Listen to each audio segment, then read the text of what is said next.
The real estate industry is the world's single largest contributor to climate change. At Fifth Wall, we're on a mission to help the industry eradicate its carbon emissions and build to zero.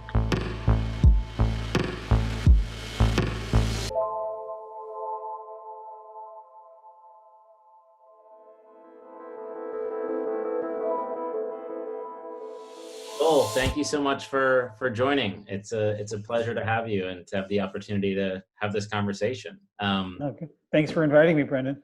Yeah, where are you zooming in from today? I'm zooming in from home in beautiful Oakland, California. Oh, nice. Well, can you just start maybe by giving us a little background about yourself and what your focus is at Greenbiz? Sure. So I'm a journalist by training, although I've been self-employed for my whole career. And for the last 30 years, I've been focusing on this world that's variously called corporate social responsibility, at least initially corporate environmental responsibility, but now it's much more around sustainability and the clean economy, and a whole range in a whole range of technologies that are evolving around that. And the private sector. So my company, Greenbiz Group, is a media and events company focusing at the intersection of business, technology, and sustainability, particularly how the world's biggest companies are integrating sustainability into their operations and doing it in a way that aligns very closely with core business value, measured in all kinds of different ways. And we can get into some of that. But it's just fascinating area that even after 30 years just does not get old. In fact, some days it feels like it's just getting going.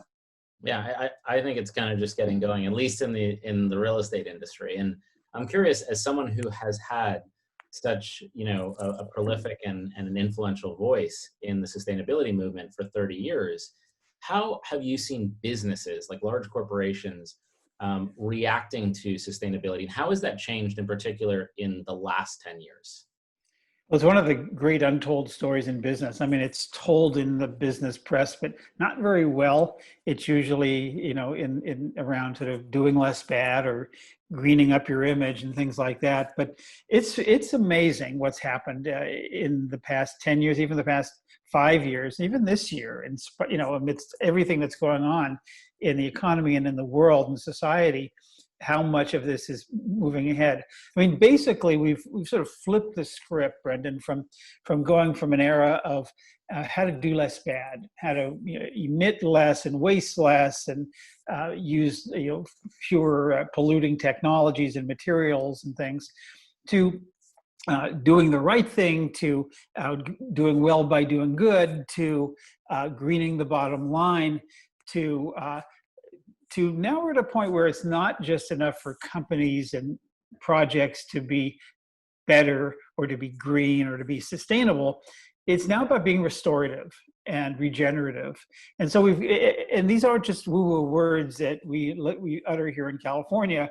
This is some of the world's biggest companies are talking about regenerative agriculture, regenerative buildings, regenerative product companies, supply chains, value chains. And so we've moved from this era of companies inadvertently doing bad, because it was just the way business was done, to companies deliberately doing good, to companies deliberately being restorative and regenerative. And that's a huge change. I'm happy to get into the details of that, but at a big picture, that's the big story. And to what extent is that driven by like a real authenticity in the leadership of these businesses? And I ask the question in part because when you think about a younger consumer and younger millennial workers, sustainability is table stakes, right? For the products they buy, for the companies they work at. And I would say from our perspective, it does feel like there's higher levels of authenticity. It's not just about risk avoidance anymore. It's actually about doing good. Do you think that's driven by the younger generation and their role in the economy? Well, it plays a role. I mean, companies are keenly aware of the attitudes of the millennials and Gen X and Y and Z around not just wanting to buy from good products or do business with good companies, but actually want to work for or invest in those companies. And that's become part of it. But actually a lot more of it is I think that's a small part of it relative to the bigger issues. I mean, we always talk about what's the business case for sustainability, as if somehow there's a business case for destroying the planet. And I have sort of an old answer and a new answer. And the old answer is the one you see on every company, every business school professor conversation or presentation on sustainable business, which is about cutting costs, improving revenue, being a preferred supplier, attracting and retaining talent and company and capital, and the reputational kinds of things. And that's all true. There's nothing wrong with that answer. But increasingly, it boils down to one word: risk. Financial risk, reputational risk, right to operate risk, regulatory risk, stranded asset risk, technology risk. And that's driving so much of this, is that companies recognize that this is about risk, pure and simple. Climate risk is a term that's been around for a while, 5 years in terms of in which it's really been talked about in the mainstream. But right now, it's all of a sudden more and more companies and more big institutional investors are talking about climate risk. How does it affect a company's ability to remain in business, to have customers, have facilities open, have their supply chains reliable, and everything that's likely going to happen in a climate changing world? So risk is really as much as anything is driving this conversation. And yeah, the younger generation is aware of this, and they understand that there's some existential threats out there that are going to very much affect their future. And so they're leaning into this in ways that their predecessors hadn't. But I think companies see this in much more fundamental terms, in terms of their ability to remain in business, frankly, for the next generation. And hearing you talk about risks and obviously like existential threats, your recent book, the New Grand Strategy, it describes a business plan effectively for America, born at the Pentagon, and it kind of embeds sustainability as like a real strategic national imperative. Can you just talk about that? Like, how did you choose to present it that way? How did you think about framing it that way? Well, this book came out of a project that was done at the Pentagon, commissioned by Mike Mullen, who at the time, in 2009, was the chairman of the Joint Chiefs of Staff, the highest ranking military officer in the federal government. And he asked a Navy captain and a Marine colonel to come up with a strategy for America's future, which is sort of audacious kind of thing. It's not a military strategy, not a security strategy, not an intelligence strategy. We had lots of those. But I interviewed Mullen about this when we did this book. And I said, what were you thinking? He said, well, I didn't know the world in which we were trying to be a part of. What was America's role in the world going forward? No one would tell me that he was brought into the Joint Chiefs by George W. Bush, and now it's Obama, early Obama administration. He said, no one could tell me what my 1.5 million men and women were fighting for. So this colonel and this captain, it sounds like a joke, Navy colonel and a Marine colonel and a Navy captain walked into a bar. They actually installed themselves in a room just down the hall from Mullen's for a number of months and came out with this report that said sustainability needs to be the organizing logic for a new American economy.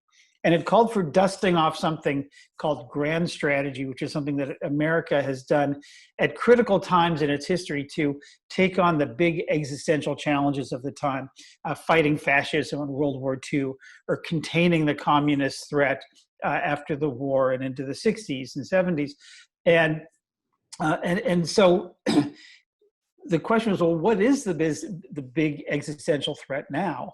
And it's this whole process of grand strategy of aligning your economy with your foreign policy and your governing institutions to take on these big challenges. And there's a whole history of how we became the arsenal for democracy in World War II and became, it had this strategy of containment for the Soviet Union after that. And so, well, what is the big existential threat now?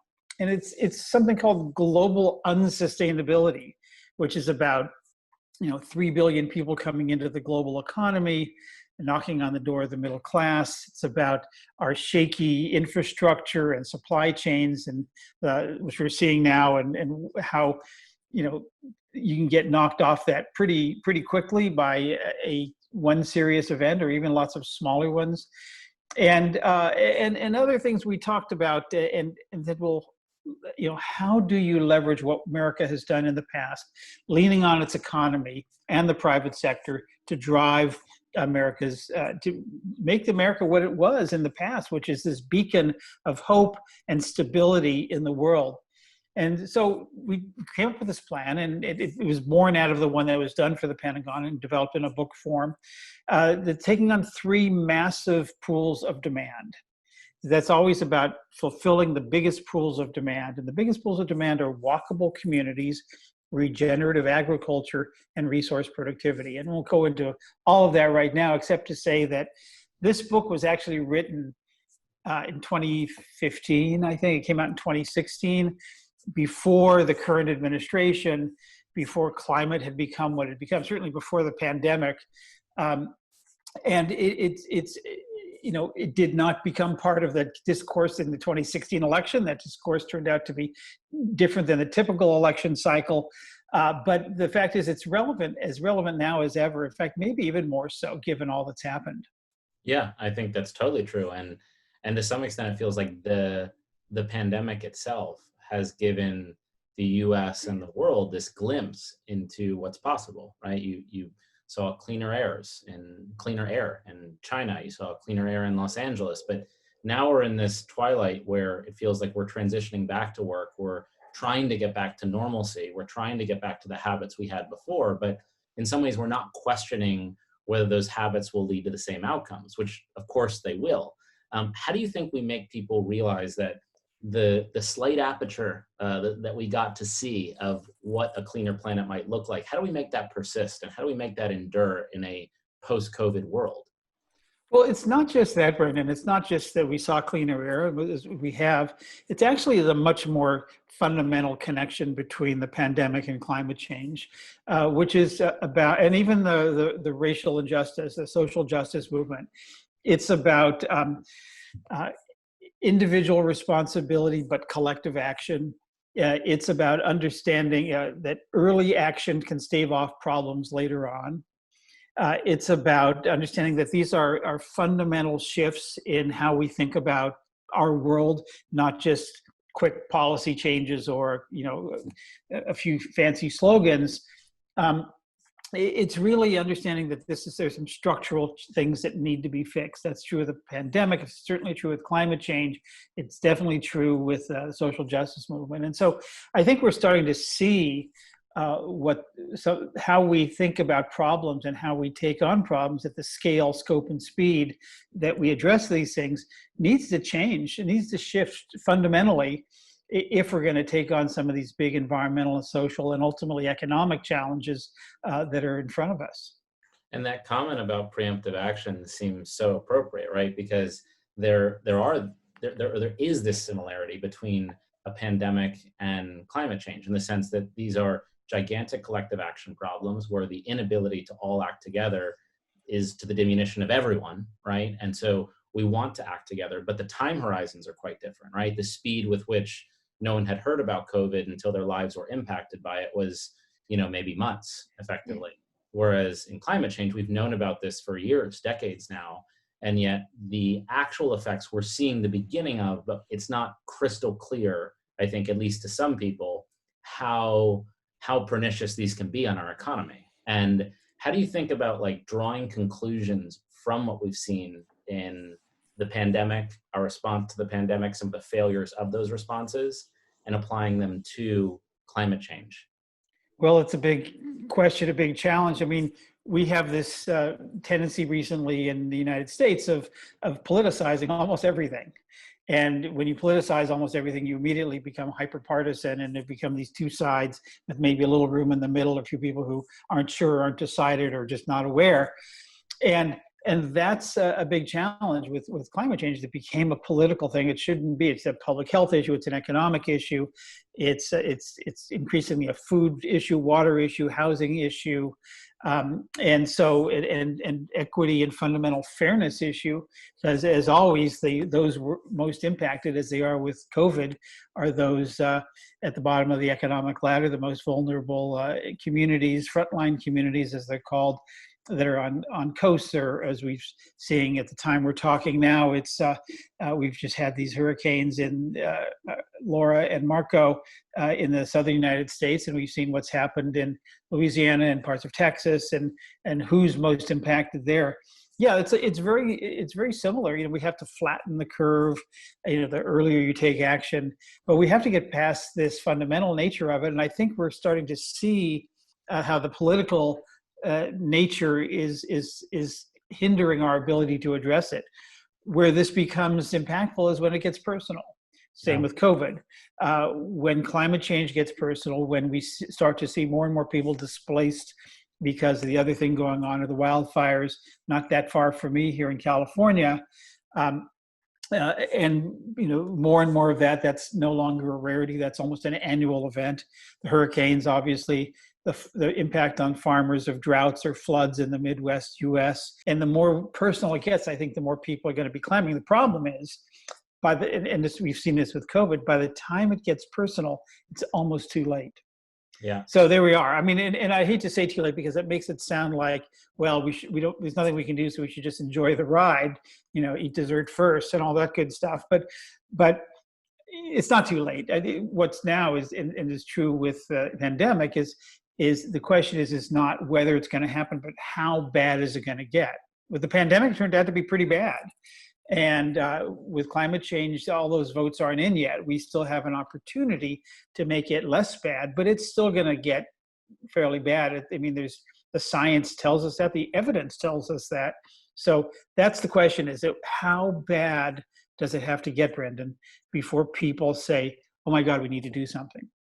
And I want to talk a little bit about, you know, where we spend a lot of time, which is on the global real estate industry, because the stats about the global real estate industry are staggering in terms of their culpability in climate change, right? It's 40% of the world's consumption of energy, 30% of greenhouse gases, and the real estate industry consumes 40% of all raw materials. And I guess I have two questions, which is, one is, why do you think the real estate industry has kind of been able to skirt the spotlight a little bit from other industries that intuitively seem more culpable in climate change? Meaning, I think when I think of climate change, I think of heavy manufacturing and, you know, petrochemicals and natural resources and transportation, but you don't intuitively think of real estate. Why do you think that is, and how do we change that? Well, in part because we don't see smokestacks, drain pipes, and dumpsters, you know, overflowing coming from your typical office building, or residential development, and so we don't have that evidence there. It's a much more subtle impact in terms of land use, in terms of replacing nature's services, the ecosystem services, as they're called, that would take place on a piece of land, virgin land that's now being built on and developed. With concrete and steel and lots of other materials, and taking away those ecosystem services, erosion control, flood control, pollination, air filtering, water filtering, and on. There's a whole list of them, trillions and trillions of dollars of those every year that do not end up on anybody's books. And so it's a more subtle kind of thing, but now we're starting to understand that, first of all, this is part of a system. It's how and where you build has to do with density and where the roads go and where pollution ends up and where jobs are, and there's governance issues and zoning issues, and what happens to farmland and what happens to the urban nature interface, where if we get too close, it's one of the problems with the wildfires in California. People have built further and further into nature.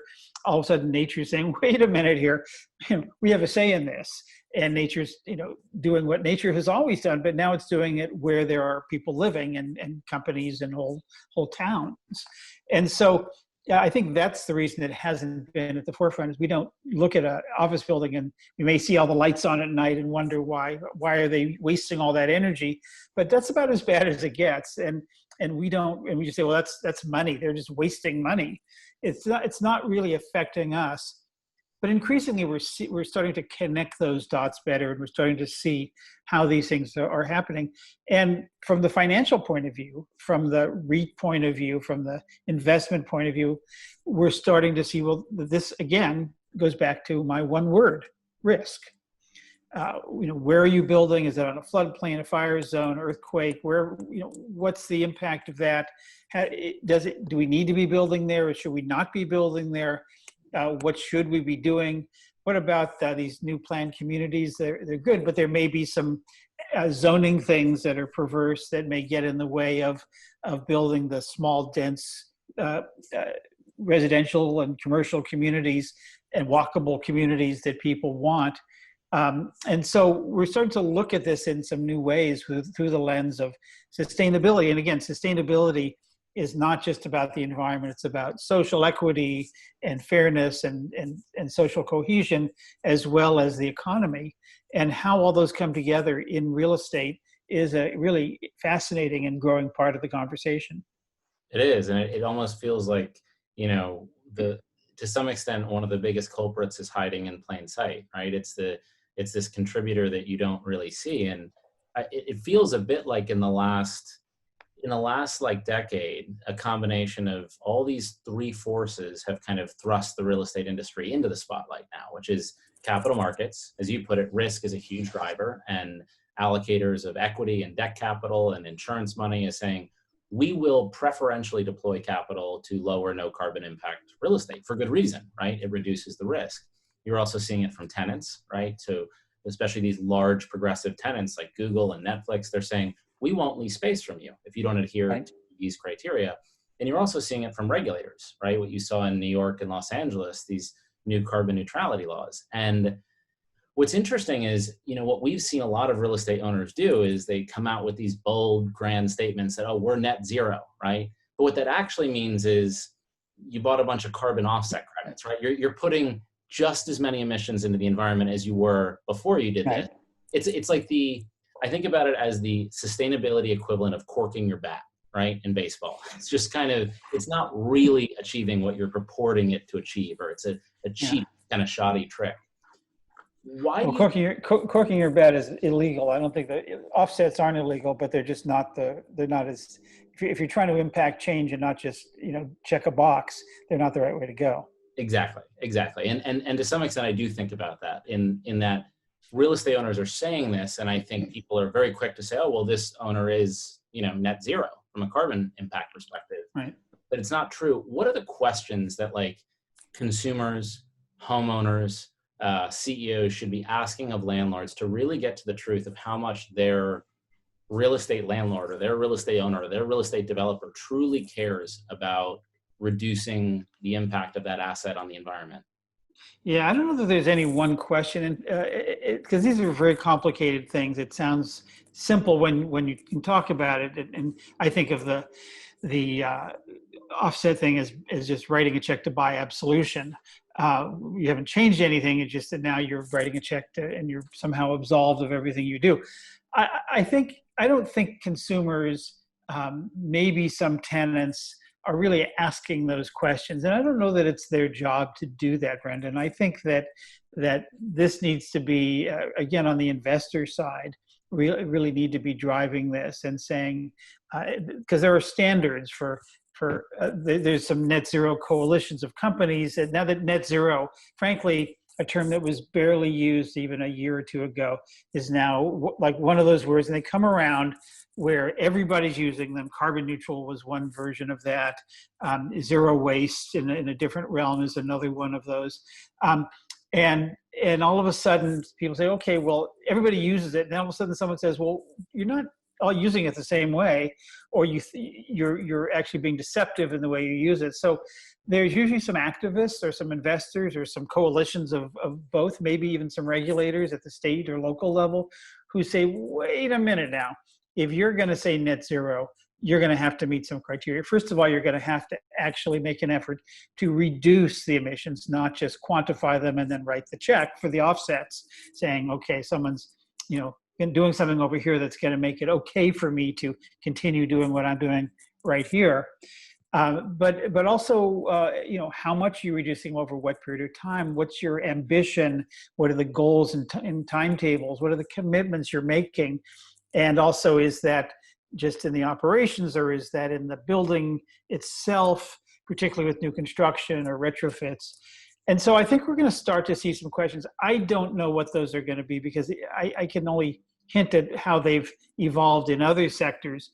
But I can tell you that at some point in the not very distant future, because there is so much heat right now around this term called net zero, that people are going to start asking questions, and because this happens every time, saying, yeah, that's greenwash, or that's misleading, or however they want to phrase it. And we're going to actually now start pushing you to do more. We're going to start rating and ranking things beyond LEED or WELL or any of the other certifications that really look at particularly the big portfolio owners and the owner operators of corporate owners are going to be asked some pretty tough questions about their built space. And as we kind of, unpack that nuance around what net zero can or should mean, at least one of the components of that seems to be, how are industries committing to investing in innovation, right? New technology, new software, new hardware that is actually going to propel them forward, that actually reduces the carbon footprint of their day-to-day operations or of building a building. One of the things that's been surprising to me that we haven't yet seen in the real estate industry is a real commitment to that, to new technology, to new innovation. Why do you think that is? And I contrast it a bit with what we just saw out of Amazon and Microsoft, which is these gigantic commitments to new innovation and saying, existentially, this is how, we're going to have our path through to being a net zero company, actually. Why do you think that hasn't happened in industries like real estate? Well, it has. It's happened, but primarily in corporate campuses. And so Microsoft, you mentioned them. I mean, for 7, 8, maybe even 10 years, they've been doing projects in their Redmond campus, where they've got 120 or so buildings, millions and millions of square feet, tens of thousands of pieces of mechanical equipment. And they've been connecting them and looking at them, using their own software or readily available technology, not inventing anything new except maybe some programming around that, to look at how these things fit together, getting millions of data points a day, or certainly hundreds of thousands of data points a day, and figuring out, how do you not just leverage that to reduce operating costs, but how do you take it the next step and get to the point where you can also flow in traffic data, weather data, transit data, utility data, to shave the peak energy use, to make predictive buildings that can anticipate loads and needs, and traffic, human traffic as well as vehicle traffic, and start to dramatically cut energy use, improving performance, automating the mechanical equipment. They had these 30,000 pieces used to get inspected, average of 20% a year, which means they only get around to everything once every 5 years, but now having real-time analytics on that. And this is with off-the-shelf technology. And sure, some of that's getting better. We're seeing a lot of Internet of Things technologies that are improving lighting and HVAC and a whole range of other aspects of building operations. But all that stuff's available now.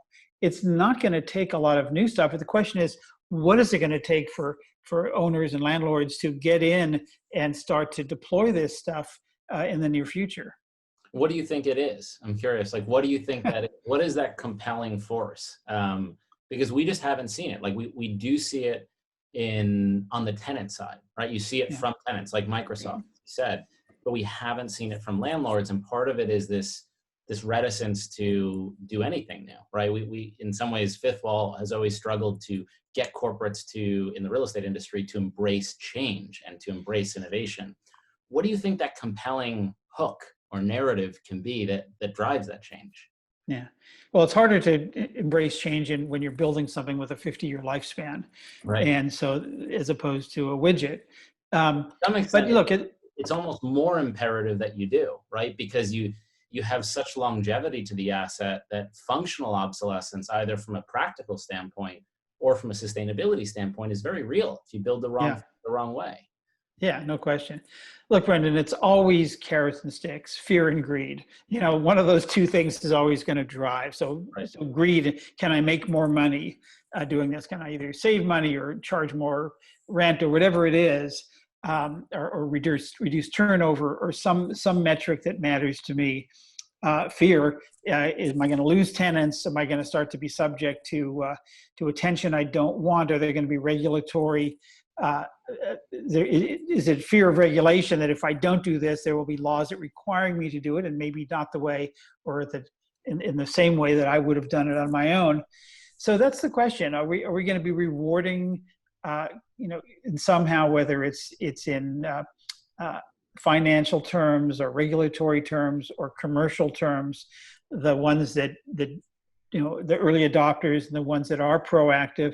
Are we going to be hurting in some way, again, financially through interest rates perhaps, or regulatory or commercial demand on the market, those that aren't doing these things? And so far we haven't seen that, because, and I know this data very well, the operational costs of a building pale in comparison to the labor costs in that going on in that building, and the labor cost per square foot versus the operational cost. It's a fraction. And so you don't get as much bang for your buck from doing a lot of these things in pure dollars and cents terms as you would from other things that you can do inside of an operation. So until we see those reward systems line up with what we need to be doing as a society, we're probably not going to get this done at the scale, scope, and speed we need. And as you think about financially mechanizing that carrot and that stick, as you said, do you feel optimistic or inspired by some of the local laws that we've seen, in particular what New York did last year and what Los Angeles has also did, which is they've established a clear standard around net neutrality. And they've said, if you don't adhere to this, fines will start to go into effect as early, I think, as 2024 or 2025. And that's very punitive, right? That's in some ways a new form of real estate tax.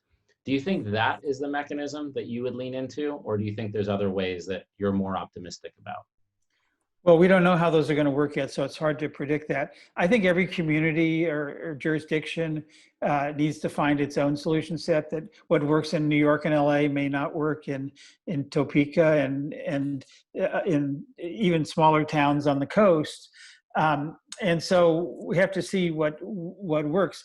I think there's a lot of promise in sustainability-linked loans, where increasingly banks are giving preferred rates to companies with good scores in the ESG, environmental, social, and governance realm, as designated by some of the ratings agencies that look at companies in these ways. They're asking companies to set targets and meet them. And if they do, they get a lower interest rate. And if they don't, they don't. They get a higher rate. When the cost of money is impacted by one's sustainability performance, sustainability all of a sudden rises to the top. Right. And that hasn't been the case as much. And so will we be seeing credits or favorable interest rates or other incentives for companies to invest in their buildings, or whether it's new or existing? That would make a huge bit of difference. That's a carrot. The stick part is you pass a law that says by this date your building must be X, Y, and Z. And that's a different way. And what's the right mix of those? Those are like little levers that you have to pull in the right ways at the right moment. And I think everybody's trying to figure that out right now. But the question is not whether, it's really what specifically and how quickly these kinds of carrots and sticks will be in place. And how to tailor them, it sounds like, as you're saying, to the idiosyncrasies of one geography or one asset class versus another. And what I would say is that, what we're seeing, at least from, our conversations with the real estate industry, is that there's definitely some cause for optimism, because 2 years ago, we weren't really hearing much from the real estate industry about their commitment to sustainability. And now it appears to be front and center. And I think that's a trend that, 2020 is a weird year, because there's a Yeah, whole, think. yeah, there's another kind of collective action problem that is way more topical and, way more in your face. But this is not going away. And I think real estate owners appreciate that, regulators appreciate that. And it seems like capital markets are as well, which is exciting. Yeah. I mean, one of the questions is how quickly do they line up to provide something else that companies need, which is certainty, market certainty, regulatory certainty, financial certainty. And I think once we can get to that point, then companies will say, okay, this is where the market is, this is where the demand is, this is what the regulators want, this is what the banks want. So I can now sort of make some predictions and some plans and some forecasts based on those realities. Right now, it still seems optional. And so it's only for those who really want to do the right thing, or whatever, make the world a better place, or whatever the expression is for any given individual. And that's not enough to create the markets that we need. And we've seen how what consumers want can change, right? I signed a lease on a building 6 months ago, and it didn't even occur to me to ask about air filtration, right, and air quality and spacing between desks. That just was not top of mind. And I guess this pandemic has thrust those kind of questions to real estate landlords. How do we do the same thing with sustainability, right? And asking the right questions at the right time, so that real estate owners really are embracing, right, the role they have to play in this collective action problem. So, Joel, this has been really interesting to chat with you. I've really enjoyed it. And thank you so much for just sharing your insights. It's my pleasure, Brendan. Thank you. Thanks, Joel.